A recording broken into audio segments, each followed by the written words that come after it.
So, a few months back, I did a video reacting to some pictures from the first year of my transition. And in honor of it now being 6 years on HRT, hooray! I wanted to do a follow up to that video. So, let's take another walk down early transition memory lane. Before we jump into the video, I want to give a quick shout out to my Patreon supporters, specifically those supporting on the YouTube shoutout tier or higher. So special love goes out today to Ashiv Yahoo, Vanessa, Riley, Zoe C, Sammy, Hannabun, Joy, Jesse, Maddie G, Maya Sparkles, and Tara. Thank you so much for all of your support. And for those of you that are not part of the Patreon yet, be sure to go down and check out the link in the description below. So I want to say that I hope that sharing these pictures is helpful for at least some of you. Part of the reason I want to share these pictures is to let you know that things do gradually change over time, and they often change for the better. You know, whether it's those physical changes from HRT over time, or whether it's just us getting more comfortable and confident in our own skin as we progress forward in our transitions and progress forward in spending more time living as our authentic selves. Also, looking back at these old pictures serves as a nice reminder of how far I've come to get to where I am today. I do know that looking at old pictures can be dysphoria producing for a lot of people. It was for me for a long part of my journey. But if you are comfortable at looking at your old pictures, it can really give that extra reminder of like, wow, I did this.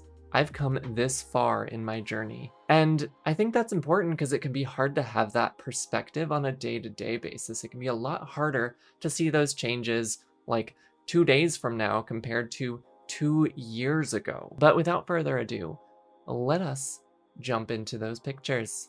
So first up is another shot of that same outfit I was wearing on my first day of work. You know, this is where I left off last video. And, you know, this is November 2nd, 2015. First day out full-time at work. First day out full-time, period. You know, went to work as myself, and when I got home, came out on Facebook, I'm like, all right, my work is done. I'm out everywhere. Never gonna have to come out again. Of course, that's not true. Coming out is like a lifelong process, in my opinion. But next picture here, first time doing Vagina Monologues. This was February 2016, and you can't see them in the picture, but I had my 2 co-actors on either side of me that the 3 of us did a part that I wrote for the Vagina Monologues, and I performed that in 2016 and 2017. And you know, I really liked that outfit, and this was the first time that I was really expressing myself to a large audience. You know, this was really sharing my story with a bunch of people well before my days on YouTube. And as we sometimes are in our transition journeys, I was a little impatient for some of those changes to come. So in March of that year, I decided to, what the hell, get extensions. And I really like how they turned out. I think they're very pretty. You know, my hairstylist was amazing. She added lots of curls to it. And I had those in for, you know, I want to say like 5 or 6 months, probably about 5 months.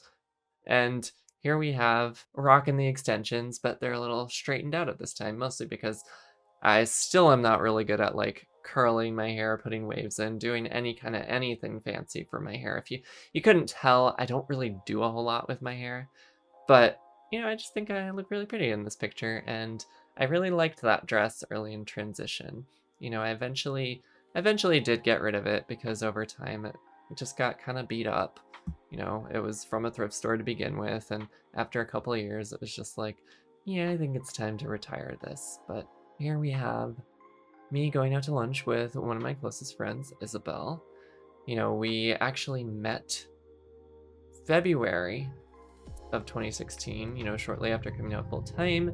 You know, she does a lot of work with like couples and, you know, relationships in the context of therapy, and also the context of like context of workshops and personal growth. And she had one of those workshops, and I had an opportunity to go to it, and I'm like, this is really cool. I think you're doing some really great things, but I also think like we could have a little more inclusion of people like me, a little more inclusion of LGBT people. And you know, I just reached out to her, and she was totally on board. She's like, yeah, let's meet up and talk about it. You know, she didn't ignore the message. She didn't react negatively to it. She's like, yeah, I love that. Let's, you know, make some changes and make this even better. And that was the start of an amazing friendship. Like, she's such a huge part of my journey. And I also think that's a really good picture of both of us. Totally candid, totally didn't pose for that one. And here we have me. This was in May of 2016. You know, my first science conference as myself. And this actually might have been my first conference. I think this was actually my first conference. It was also my first time traveling by plane as me, since I had started my transition, and first time traveling out of the country. A lot of firsts in this situation, and it was a stressful journey. I do, in a future video, want to kind of visit some of those, stressors of traveling while trans, so to speak. And kind of been thinking of like, when do I want to post this video? Because traveling's not really a thing right now, so stay tuned for that in the future. Lots of firsts, transition brings lots of firsts, I feel like, and firsts that we don't always expect, like first time running for office. You may have seen this picture before. I think I've shared it at one or two points in the past. This is one from one of my campaign photos for when I ran for public office in that election cycle in 2016. Oh, what a tiring time for so many reasons. And I eventually got tired of those extensions, as I said. It's like, this is a lot of upkeep. I don't want to pay money to like get new ones, so fuck it. Let's just hope my hair's growing out a bit, and it kind of had. I really like how it turned out. And here's me still rocking that extensionless hair during, our town's Pride Festival. Marched in the parade and had my own little booth to advertise my campaign. And specifically here, I included a picture of Melina and, a picture of just the two of us, because, she's one of my closest friends, and, I met her in 2016, and we quickly became super close friends, and she's such an influential part of my entire journey up to this point. I felt I would feel remiss to not include her. There you have it. That was a snapshot of my first year out full-time as myself. I hope you enjoyed it. Now I find myself wondering, any reactions to share? Any hormone therapy anniversaries that you want to share? If you've been out for a little while, what was your first year out full-time like? Or what is your first year out like if you're currently going through that? And how do you feel about looking back at old pictures, whether it's pre-transition or from early transition days? Let me know all of this and so much more down in the comments below. And as always, Tipsy and I love you all and hope you're staying safe and sound. If you have not done so already, please be sure to give this a huge thumbs up and hit that subscribe button and notification bell. I love you all. Bye for now.